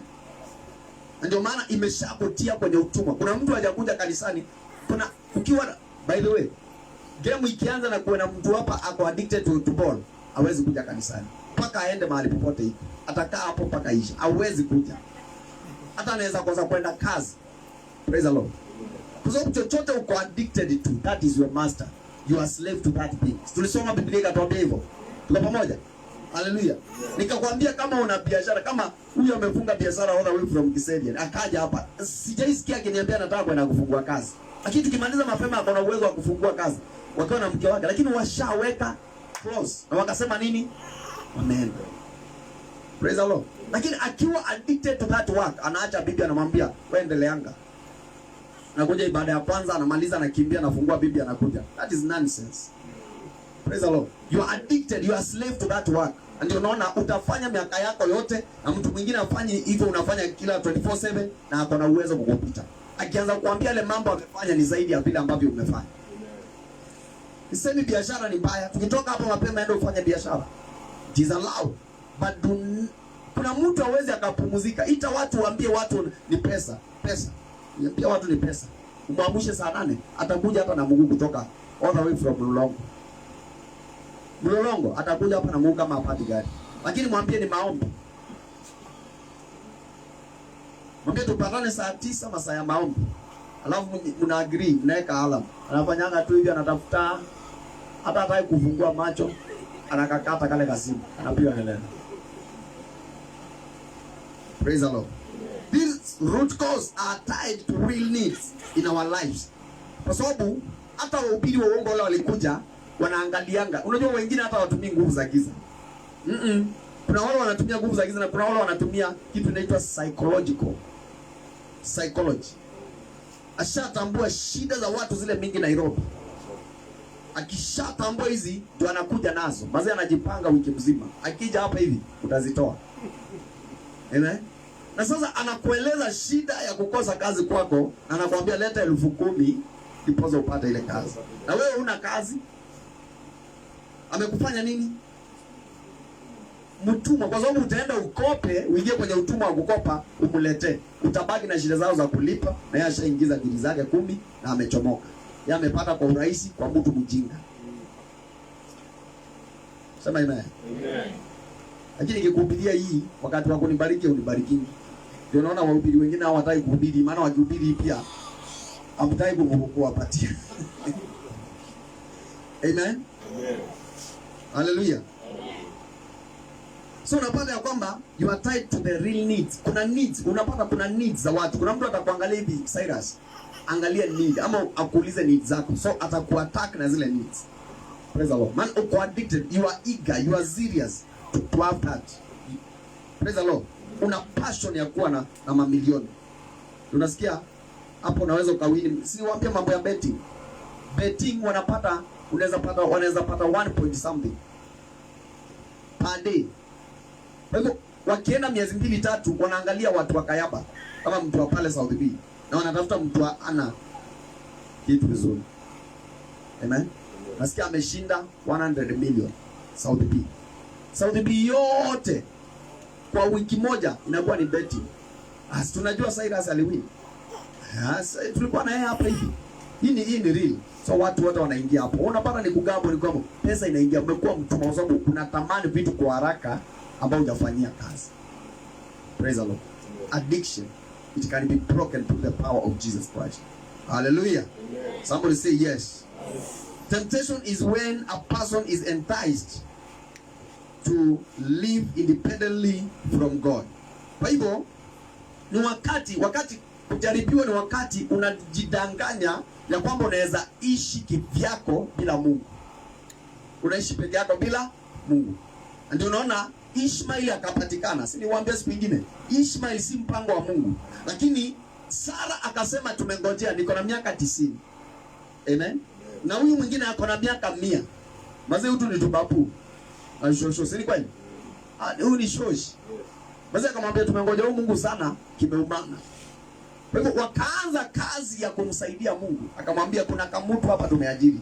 Jipange bwana. Na ukiambia mwanaume hivi ni huyu. Amen. Kikaumana, Ishmaeli akapatikana. Lakini kwa kutokumilia ndio unasikia ni hizo Asian country hao Waarabu waliambiwa watabarikiwa, pia walibarikiwa. Lakini kuna shida mingi za vita, watainukiana wenyewe na nini. Sina kumbuka. So wamebarikiwa na mafuta na nini, kwao ni dry na nini, na wako na pesa mingi hata kuliko hizi nchi. Wabarikiwa sana. Lakini wao si mpango wa Mungu. Baada ya kusaidia Mungu kazi, Isaka akaonekana. Sasa wakaanza kuregret. Ndio unaona Mungu anakupeleka process akijua siku moja utakuja kushukuru. Lakini watu wengi hawataki hiyo process. Wanataka vitu za haraka haraka. Praise the Lord.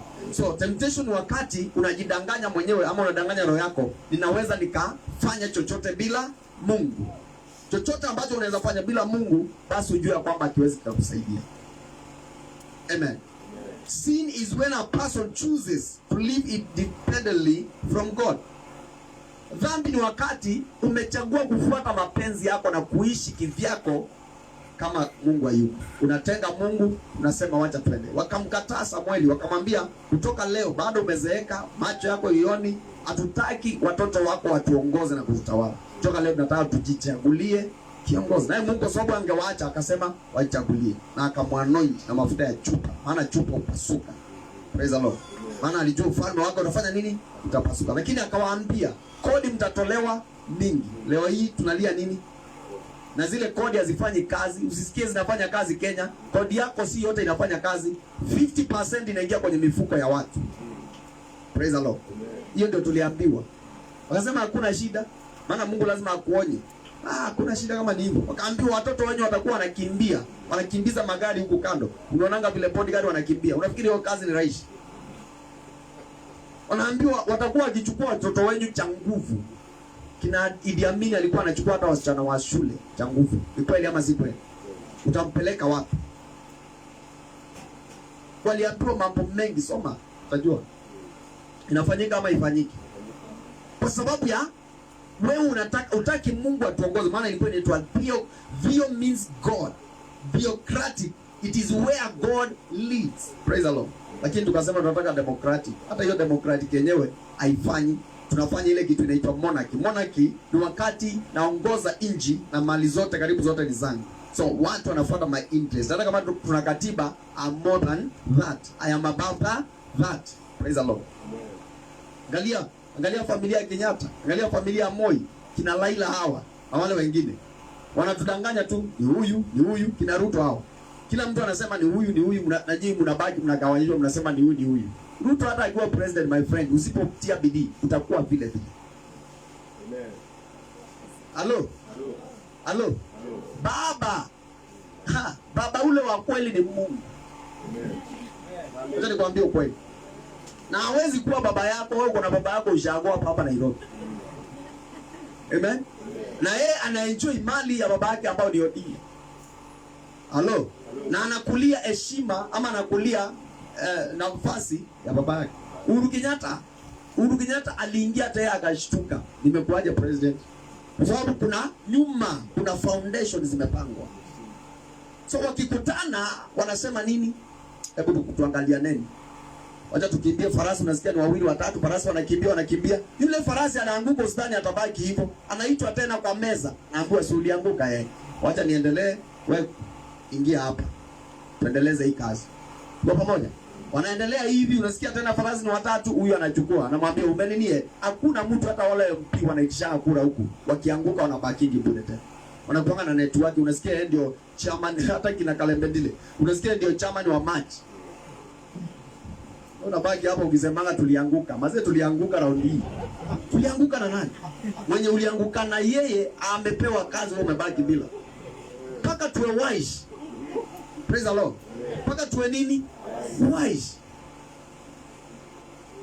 Hata ukisikia Jubilee imetajwa unasikia ni kama utaua mtu.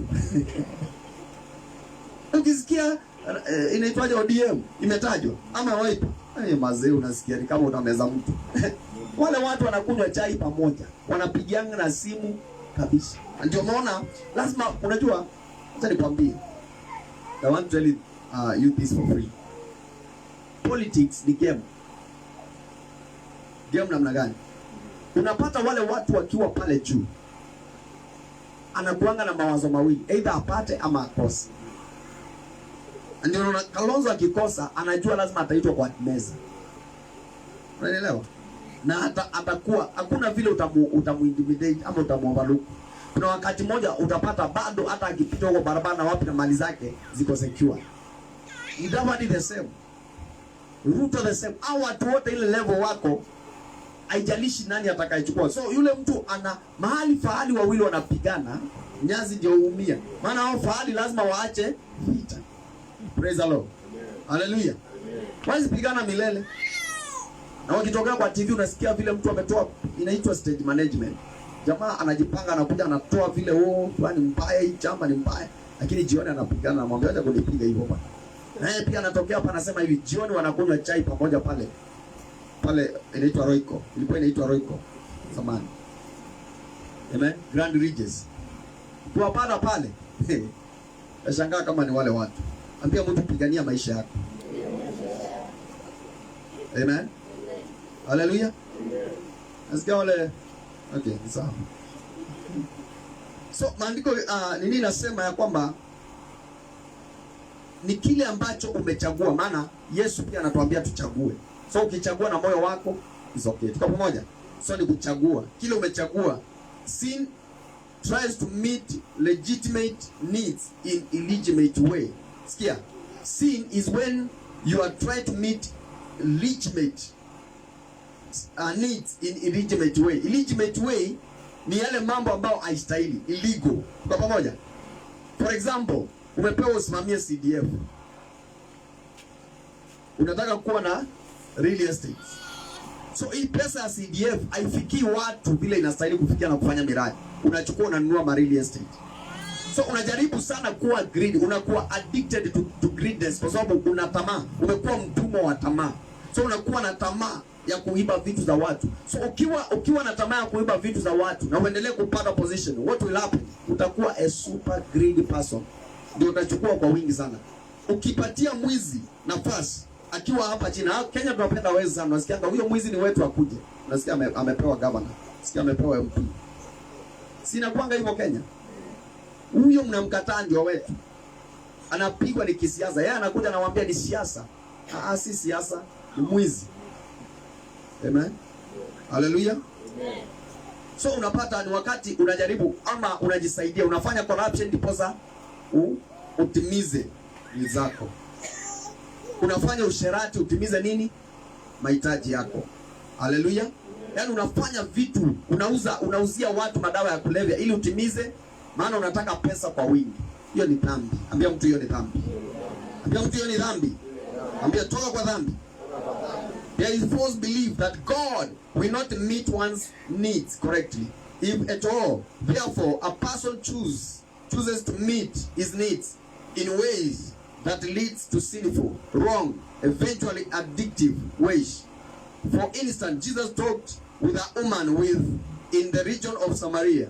She had gone to get water at the city's water well. Just outside the town, she was a woman who had been married and remarried repeatedly. The man she was presently living with was not her husband. The record of this story is found in John 4. Jesus offered her living water. It was his way of saying that she did not keep looking to a countless number of men to meet the deepest needs of her heart. The life that Jesus offered would fill the deep longings of her heart. This encounter reveals what some would call an addictive problem. This woman's tendency to look to men to meet her need. The root source that started this behavior was not revealed, but perhaps she was raised in a poor home or was unloved by her father. We are not told whether our father or our other family members were abusive or absent. What we do know is that she looked for intimacy from one man to another, which was extremely uncommon and shameful for a woman. The root cause that created this type of behavior was connected to her need to the love and accepted. Mwanamke huyu ambao tunaambiwa kwa John 4, unapata kwamba wakati Msamaria yule alikuwa anakunywa maji, akaambiwa na Yesu nipe maji. Unakumbuka hiyo story? Inakaa ni kana kwamba alichukiwa na wazazi ama alichukiwa na baba. Kwa pamoja. Ama pengine baba yake alikuwa ni mtu wa mgogoro. Amen. So ikawa amekuwa foundation zake zimekuwa na shida ya kutafuta love. So akitafuta love alikuwa anaona ili aweze kupendeka, alikuwa anatafuta kule kuna wanaume. Akienda na mwanaume wewe anapata apati kile anataka. Anaachana huyo anachukua mwingine hajapata kile anataka. Anachukua mwingine, so ikawa ni maisha yake ya kuendelea hivyo. Pengine wazazi wako walikuwa na mgogoro haijulikani. Lakini alikuwa anatafuta kupendwa na kukubalika kwa sababu aliishi maisha ya kukataliwa. Praise the Lord. Hallelujah. Lakini Yesu alipotambua kiini chake ni anatafuta upendo na anatafuta kukubalika, akamwambia njoo nikupe maji ya uzima. Kuja nikufungue tokana na chanzo cha shida yako. Praise the Lord. So alipomfungua akashughulikia chanzo cha shida yake, yule mwanamke akaenda akitangaza, akasema njooni muone. Praise the Lord. Akaanza kuhubiri habari jamani, ametolewa shida iliyokuwa katika moyo wake. Kuna watu wamekuwa katika relationship akitafuta upendo, na pengine ikavunjika, akatoka kwenye ile relationship, na leo anasema mambo ya wanaume hapana. Praise the Lord. Kwa sababu anafikiri wanaume wote ni same. Hallelujah. Praise the Lord. Kuna mtu amekuwa katika relationship akitafuta kukubalika, maana kuna watu ingia even in early relationship kwa sababu anafikiri akiingia in early relationship atapata kukubalika, kwa sababu familia yao ilimkataa, aliishi kwa kukataliwa na wazazi, alikataliwa na clan, so anatafuta ni wapi atakao kukubalika. So ako na hiyo shida ndani ya moyo wake, praise the Lord, ya kukubalika. Hello. So anajiingiza. Ndio unaona kuna watu wanaingia kwa ndoa ya mapema bila kujua, na akikosa kile alikuwa anatafuta anatoka. So unapata amefanya dhambi na ametoka pale, so anaingia kwingine, anaenda anatoka, so kile anatafuta bado hajapata. Lakini ukijua hiyo addiction ambayo umejipata, pengine alianzia hivyo ndio akaingia kwa ukahaba. Praise the Lord. Praise the Lord. Akaingia kwa ukahaba. So pengine umejipata katika hali hiyo, jua ya kwamba addiction can be broken through the power of Jesus Christ. Wakati unampatia Yesu maisha yako, unamwambia nitawale, kumaanisha kwamba sasa kile ulikuwa unaona kiko na shida na maisha yako ambao uliona uweze ukahitimu ama uweze ukayafikia na kuyatatua, inawezekana. Maana Yesu akikukubali, jua maisha yako iko sawa. Yesu akikupenda, jua upendo wake ni wa dhati, asi upendo ambao ni wa kufunguka. Haleluya. So kuna watu ambao wanaingia kwenye ndoa kama hizo, wanajipata wameingia kwenye matatizo. Wengine wanakupiga kwa sababu ulikuwa unatafuta, uko unatafuta bwana, uko unatafuta bibi, ulikuwa unatafuta kukubalika na kupendwa. Haleluya. So ukiingia kwenye ndoa ukitafuta hizo vitu mbili, unapata kwamba aziko, hiyo ndoa itasimama. Unajipata kwamba umeingia kwenye matatizo. Na jana nikaambia mtu, it is better to stay unmarried, praise the Lord, bila kuoa na kuolewa, than marrying wrong. Because when you marry wrong, it will cost your life. Praise the Lord. When you marry wrong, it will do what? Cost your life. Praise the Lord. Ni better uchelewe, better be patient and wait, than to be married wrong. So ukiingia kwenye ndoa ya masumbuko, ujue ni for life. Kuna watu ambao hawana uwezo, ndoa, nakwambia ndoa ziko na shida. Kuna watu leo hii amevumilia tu pale, anasema nitaenda wapi? Hawezi toka, yeye ana ile ya kutoka, ako tu pale. Na kuna wengine yeye atavumilia hiyo, atatoka kwa sababu ndoa ni ya maisha, ni kifo cha watenganisha. Akishatoka kwenye ile ndoa, unajipata ya kwamba anaenda anaolewa mahali pengine, huyo ni kahaba. Anaolewa mahali pengine, huyo ni kahaba, because anafanya nini? Adatali. Anaolewa, unasikianga hata unasikia, huyo ni huyo, ndio unauliza alikuwa ameolewa mahali pengine. Praise the Lord. Ushasikia hivyo? Amen. Huyo alikuwa ameoa, huyo ni mke wa tatu. Unasikia vile ina sound? Hata kama alienda, bado anasemekana alioa.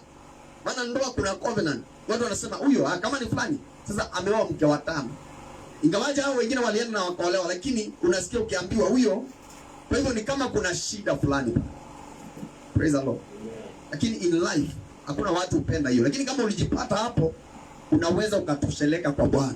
Yesu anaweza akakukubali na kukupenda na kukupatia pumziko ya maisha, na kile unahitaji akakishughulikia. Tunasema amen. Tunasema haleluya. Tunasema haleluya. Tunasema haleluya.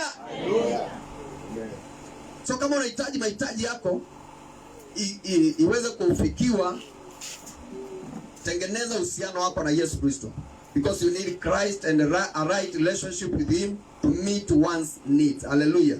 Which requires trust and obedience. Trust, wakati umeweka tumaini lako kwa Mungu na ukatii Mungu. Maana unaweka tumaini pale na mtii, basi ni kumaanisha kwamba umempa maisha yako aitawale na mahitaji yako yote. Maandiko yanasema wacheni hoja zenyu na haja zenyu zijulikane na Bwana. Praise the Lord. Hallelujah. So utakuwa ukimwambia, na kwa sababu ya kutii. Abrahamu alibarikiwa kwa kutii. Sema kwa kutii. Ndio unasikia kutii ni bora kuliko nini? Kuliko nini? Dhabihu. Kutii ni bora kuliko nini? Dhabihu. Sema kutii ni bora kuliko dhabihu. Abrahamu, jambo moja kubarikiwa, alibarikiwa kwa ajili ya kutii. Utawala wa dunia uliibiwa na shetani kwa kutotii. Praise the Lord. Kwa Adamu. So kutii ni bora kuliko vitu vyote vile. Maana ukitii neno la Bwana, utii kile Mungu anataka, then utajipata unafanya vile ambavyo anataka. Praise the Lord. Na ukifanya vile anataka, utajipata kwamba umebarikiwa. Tunasema haleluya. Praise the Lord. Wewe kutii, kila kitu ni kutii. Kama ni kutoa zaka ni kutii. Kama ni kutoa thanksgiving ni kutii. Kama ni maombi ni kutii. Kama ni kubariki ni kutii.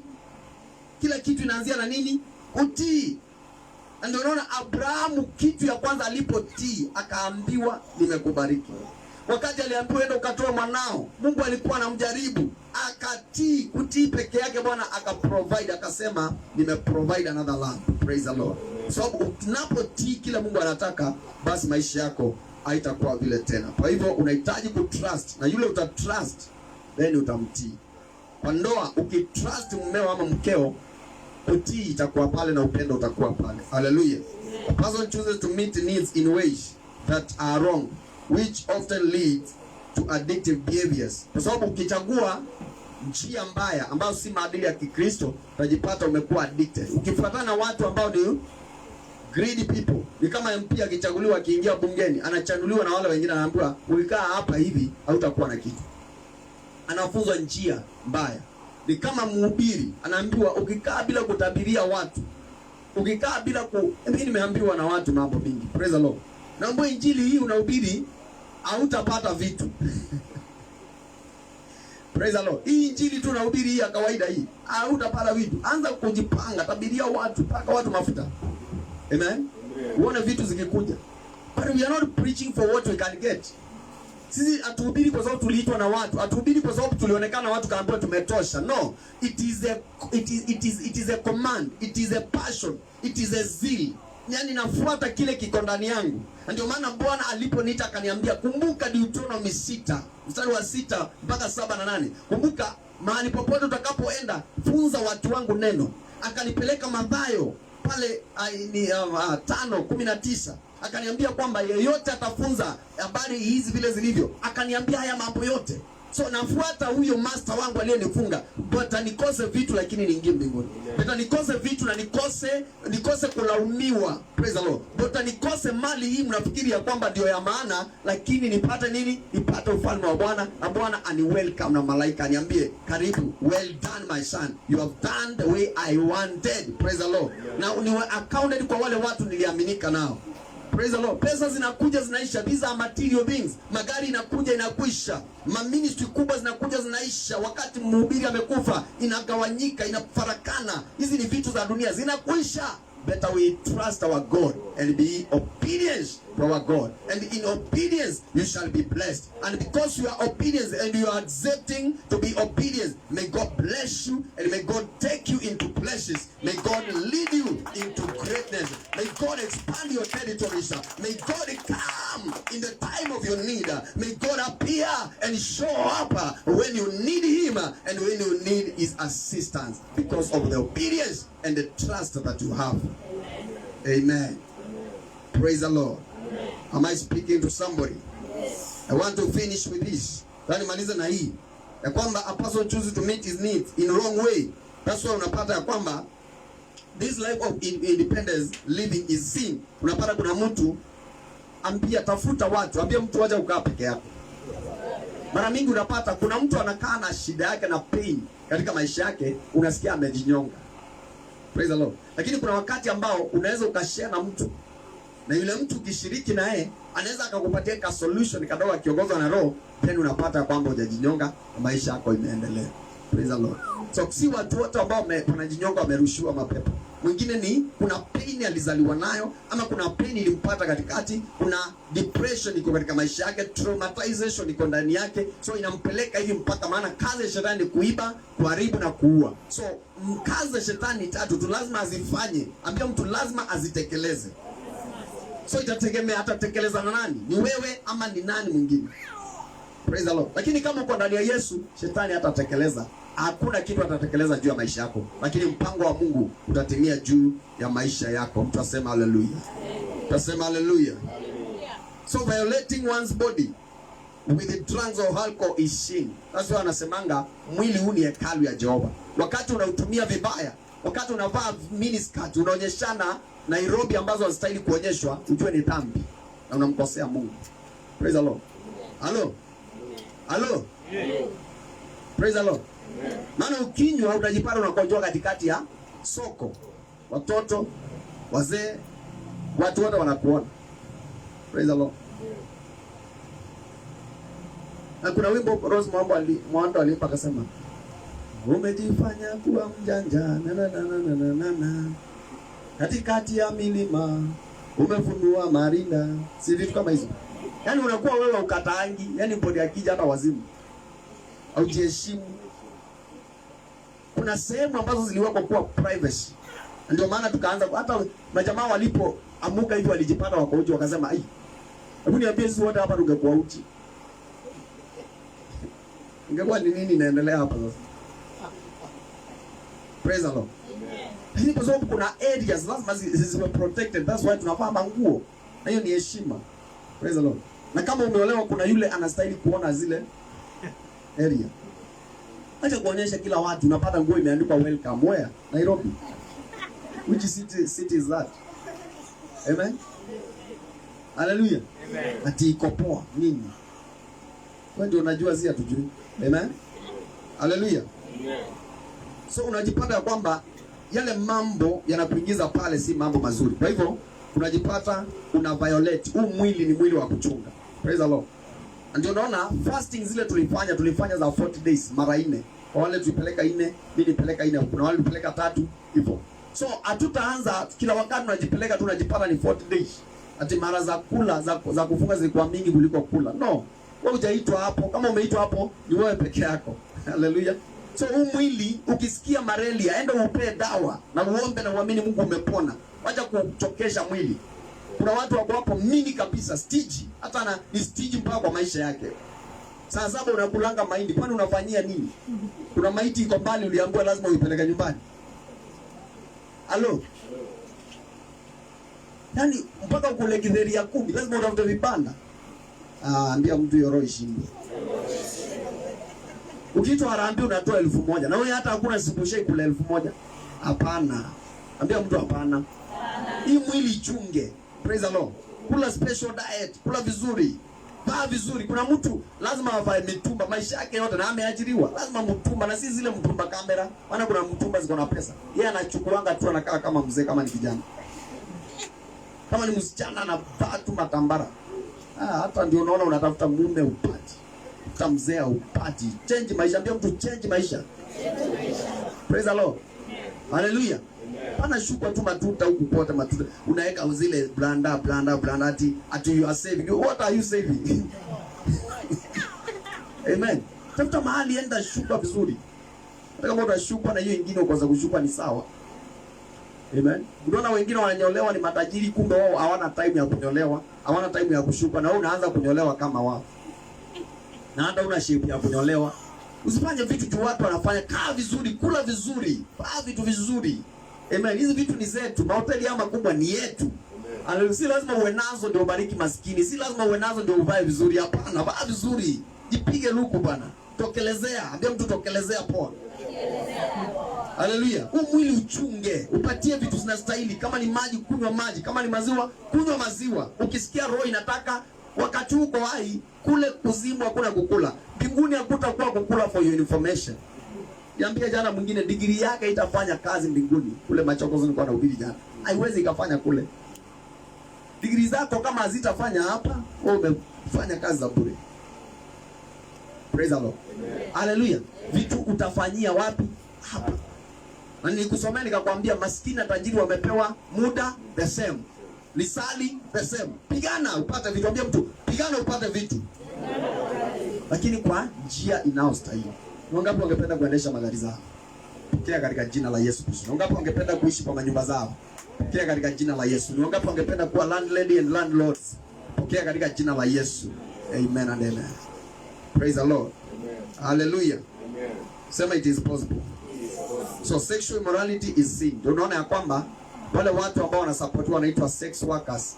We don't support that because the Bible haina kitu kama hiyo, lakini walianza kitambo. So mnakumbuka mkisoma, walianza kitambo. Sex workers walikuanga kule kutoka kule mwanzo.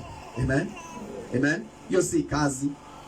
Hallelujah. Na hii inaletwa na laziness. Watu hawataka kuchoka, wanataka tamaa. Tamaa ndio wako nayo, wanataka vitu za haraka bila kuchoka.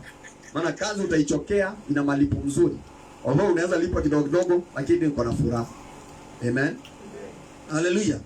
Hallelujah. Na si wale wako Inanga na kwingine peke yao, hata wengine wako ambao wako na wanajua wili wa kulipa nyumba, Amen. Haleluya. Huyu ni wa kunipimia tunguo, nikiona tu kanguo kama mwanamke amepita nao kazuri, naenda namwambia kuna kitambaa imetokea. Amen. Kuna mwingine wa outing. Mwingine wa kufua. Hakuna ngo wa kufua. Lakini upendo hii inakuanga hii inakuwa blind. Unaweza ambiwa wewe kazi yako ni kufua na kukilini hii nyumba. Amen. Hiyo sukari hata ukikunywa katika chai atumeletawa na mtu na unajua ni mtu hata si bwana yako. Unafanya watoto wengine wateseke kule nje. Wachaneni na mabwana za watu. Amen. Wachaneni na mabibi za watu. Praise the Lord. Hallelujah. Ambia mtu stiki kwako. Na kama una omba Mungu atakupea. Praise the Lord. Unafanya watoto wanalia kule ushago, wanaishi maisha ya hata hawajaiona lami. Amen. Lami hawajui inakaaje na baba yao. Baba yao ameajiriwa hapo. Wacha siku ile utapata accident wewe mzee. Upate tuka accident ama kitu ama utoke hiyo kazi. Au watu utawatafuta watapotea. Utawatafuta au utawaona. Amen. Utarudi kwa yule mtu hajaiona lami. Kule ndio utarudi. Na ukifika kule unaanza kuona wakati nilikuwa na pesa ningefanya. Ndio unaanza kuona vile ungefanya. Ungeanza kuona dhamana kwa ile pesa ulikuwa unapata. Lakini it will be too late. Do something before it becomes late. Praise the Lord. Hallelujah. Na ukiona mtu anavuta maisha yako nyuma, fanya nini? Kata, ondoka na mwingine. Nasema ukate mahusiano ambayo zikusaidie katika maisha yako. Songa mbele. Amen. Sini wafanyia hapa mahesabu ya kuajiriwa. Wafanyanga hapa. Amen. Hallelujah. Na ujue ya kwamba nikwambie ukitaka maisha yako ujue inaenda ama iendi, hesabu na presidents. Amen. Miaka 5 ama hesabu na election. Miaka 5 election. Jiangalie nini umefanya. Uko wapi? Na ujue unaendelea kuzeeka. Na unajua nimekuja kuona mtu akizeeka ajuangi kama mimi nimezeeka na sijui. Amen. Naona mafikira yako bado iko tu pale unafikirianga bado wewe ni kijana. Lakini unasikia sifa yako form 1. Lini? Amen. Majukumu ndio naona watu wameanza kutupima tu dress kwa watoto wanavaa bado kwa sababu akili zao bado wajaamini wamefanya nini? Wamezeeka. Unapata akona ka dress kama mtoto anatembea. Nafikiri ni mtoto. Kwa sababu mawazo yake bado iko. Unja kutana watu wanavinyasa huku. Amesahau kinyasa ni ya nyumba, pengine akipiga ama akilala. Lakini sasa ashatoka nayo ndio huyo kwa soko dakika ameingia town. Alafu ni mtu alisahau, mwingine akamuona akatamani vile alivyo naye akaanza kuvaa. So wanakuwa wengi. Kwa hizo level. Ni madhara tu wako. Praise the Lord. Hallelujah. Simama kwa miguu yako tumalizie hapo.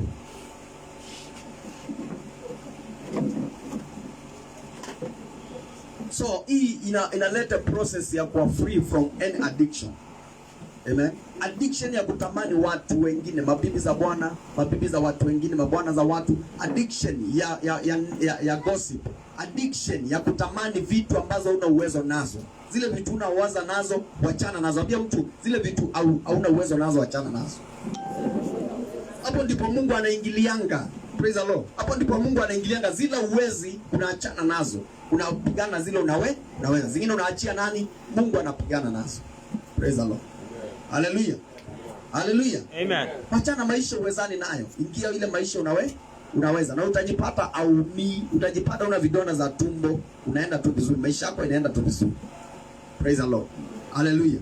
Na maisha ni mzuri sana. Maana mimi najua siku moja I will count millions and billions. One day. Sijui ni lini. Najua siku moja takuwa mtu mkubwa sana. Sijui ni lini. Patience is the key.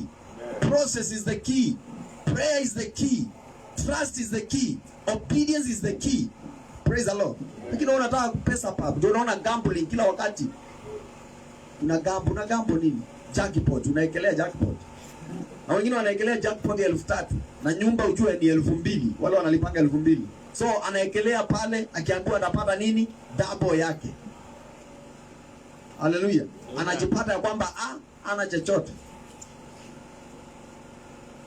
Na nikwambia ukienda Nairobi, ambia mtu Nairobi imeungua. Wacha vile wanasemanga ni moto. Ambia mtu sasa imeungua, si moto tena. Mwambie mwingine Nairobi imeungua. Unapata watu wamevaa t-shirts za Safaricom. Ni matapeli tu wamevaa t-shirts. Wewe ulikuwa unaenda au uko unaenda pale na unaangalia. Dakika unarudi unaambiwa ni Safaricom. Amen. Safaricom utangulini ikakuwa kwa barabara. Ati tuko na promotion. Haijatangazwa mahali. Praise the Lord. Hello. Sio kama unanielewa? Ati hii haikuli inakula, hii haikuli unaekelea mshahara yako wote. Ile inakula unapata, unaambiwa hii haikuli dada. Na kama imekula unapeangwa kama 200 ama 1000. Na sasa hiyo wataki utoka, wanakwambia hii shakula 1000 nyingine yako ndio hii. Na sasa wekelea tena 2000 upate 4000. Hawataki kukuachilia 1000 au isipotee. Unapata tena na wewe kwa sababu mwana kama Ivana unaekelea inakula tena 1000 yako 4. Unaambiwa kanyanga mguu. Amen. Na kama hujui shengu unaambiwa tembea. Mazee fanya nini? Tembea. Na ukileta nini unachukuliana na wazee wamekula 4 kama 5 hivi. Wanakupeleka pale hivi usiharibu biashara. Unaambiwa ukitaka maisha yako vizuri jana nyumbani. Ukileta nini unapigwa ngumi za huku kidogo unaambiwa ni serious. So unaanza kukaa. Watu wanafikiri mmekubaliana kumbe umepelekwa cha nguvu. Praise the Lord. Umekuwa escorted. Nairobi imeungua. Wewe kama ulikuwa unaenda wapi? Enda mahali ulikuwa. Ambia mtu, kwenda kule ulikuwa unaenda. Wachana watu wengine. Unasalimiwa na mtu habari yako ako na madawa anakupaka hivi. Habari yako na wewe kwa sababu umeokoka utakangi mambo mengi mzuri sana. Amen. Wachana na hizo vitu. Wewe si malaika wacha kusaidia watu town, wachana watu. Praise the Lord. Wewe enda kule ulikuwa unaenda. Amen. Wangapi umesikia? Atuweka chuma zote hapa, kila kitu hapa, simu hapa, nini tuanze kuomba. Amen. Ukiamuka hivi unapatanga uko peke yako. Hata vitu zingine ufai kutuambia hapa. Kwa sababu ya tamaa, wewe unataka simu kubwa, unaenda unatafuta watu, kumbe wale watu wanauza simu kama hii, imewekwa matope ndani. Halo, unaambiwa hii ni ya mlengo, inatolewa hivi ni ya mlengo. Unasema ala, kwa nini nitumie 30,000 hapa? Sinunue hii ya shilingi 5,000. Akirudisha hivi anatoanga ile ya matope. So unapewa matope. Natoka huko oda wewe mpaka hapa. Wakati wa kuchaja ingii moto. Pelekea fundi akitoa hivi anakuambia ni matope. Alafu unakuja kushuhudia hapa. Ati nimeatakiwa nini naomba mniombee. Hakuna maombi hapo. Enda kule ulikuwa unaenda. Wacha utupea kazi ngumu. Inua mikono yako. Baba nakushukuru kwa ajili ya watu hawa. Wamekuja kwa ajili ya kusikia habari zako. Au watu wote na wale wanasikia kwenye mitandao ya YouTube, wale wanasikia kwenye mitandao ya Facebook, wote hao ni watu wako ambao wamekuja kusikiliza na wanasikia ili Bwana useme na wao. Najua nimewafunza kuhusiana na freedom kutokana na hali ambazo wanapitia, utata katika maisha yao ambao ni addiction. Ndio maana tunaendelea kutafuta chanzo. Chanzo pengine ni foundational za kifamilia, pengine ni kule walizaliwa, pengine ni shule walizozisoma, wakawa na peer group, wakaingilia mambo, wakajifunza mambo, walidhani kwamba watatoka haraka, hawakutoka. Pengine waliandamwa na watu wakawaingiza, pengine ni maroho zilitumwa kwao. Natangaza hiyo freedom juu ya maisha yao, natangaza freedom juu ya maisha yao. Pengine umaskini wako nao, kuna loan walichukua wanaendelea kuiservice, na ile loan walichukua walijipata wametumia pesa bila kujua, na waliingizwa kwenye foundations wasizozijua. Bwana nawaachilia huru, endo kalete freedom juu ya akili zao, leta freedom juu ya mawazo yao, wapatie njia ambao watakaofuata, maana kwa nguvu za Yesu Kristo inawezekana. Yeyote ambao ameingia pengine anakunywa ARVs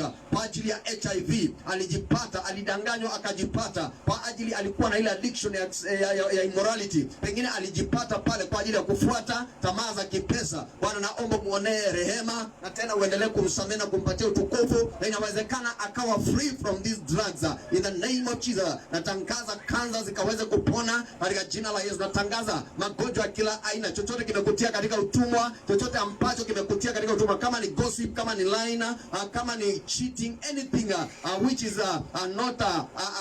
which has become an habit to your life, I break it break it up. I release freedom, freedom, freedom, freedom in the name of Jesus. Let every chain which is binding your people now to be broken, broken, broken, broken, broken, broken, broken in the name of Jesus. Mapepo na maroho ya ashara ikavunjike. Kila maroho ya kufuata watu ambao ni afitina ikavunjike. Maroho ya kutokubalika ivunjike katika jina la Yesu. Chochote kimekutia katika utumwa, kama unang'ang'ana dhambi hii na ile nyingine, kama unang'ang'ana na hali hii ama ile nyingine, yote ambayo imekutia katika utumwa, umejichukia, hauwezi ukajikubali, kila wakati unaona shida, umeingia katika utumwa wa kifo na mauti, zote hizo nazivunja katika jina la Yesu. Nazivunja katika jina la Yesu. Nazivunja katika jina la Yesu. Addiction yote ambayo umewekwa ya kuombewa na watu wa kila aina, kila mtu anakuwekelea mikono kumbe akona maroho. Addiction ya kufuatilia watu, addiction ya sexuality, addiction ya drugs,